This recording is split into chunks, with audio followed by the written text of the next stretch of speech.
Assalamualaikum warahmatullahi wabarakatuh. Perkenalkan nama saya Muhammad Yaman Abdul Rahman dengan NIM 21210079. Di sini saya akan memenuhi tugas mempresentasikan tentang dinamisasi Pancasila dalam hukum.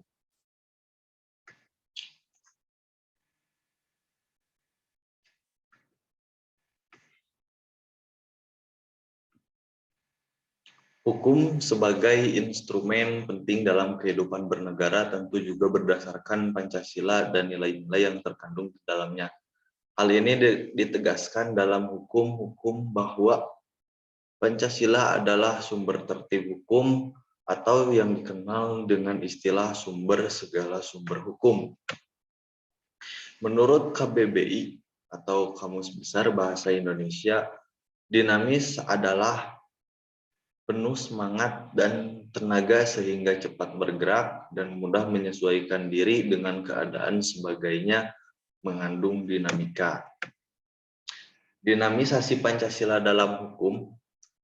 Di dalam perkembangannya, keberadaan Pancasila sebagai sumber segala sumber hukum ditentukan oleh setiap rezim yang berkuasa. Ketika rezim Orde Baru berkuasa, Pancasila menjadi dogma statis karena dikultuskan dengan menerapkan Pancasila Undang-Undang Dasar 1945 secara murni dan konsekuen.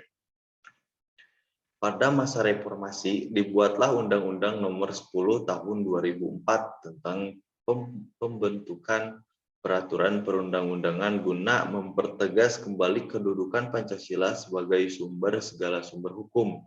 Namun dalam hierarki peraturan perundang-undangan menurut undang-undang ini, staf MPR sebagai rumah hukum Pancasila dihilangkan.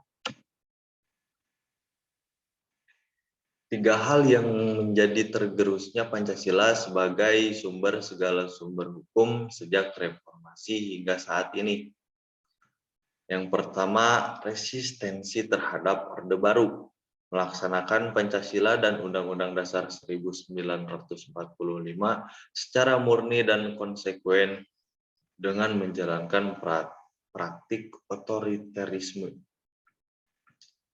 Yang kedua, menguatnya pluralisme hukum. Di dalam berhukum, negara Indonesia menerapkan beberapa sistem hukum seperti civil law, common law, hukum Islam, dan hukum adat. Realitas ini menunjukkan adanya pluralisme hukum dalam penerapan sistem hukum nasional.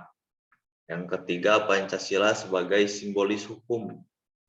Hal yang paling konkret untuk mendeskripsikan formalitas Pancasila dalam materi muatan peraturan perundang-undangan, banyak gugatan-gugatan hukum melalui jalan judicial review di Mahkamah Konstitusi terhadap materi muatan undang-undang. Oke, segitu saja penjelasan dari saya. Terima kasih. Wassalamualaikum warahmatullahi wabarakatuh.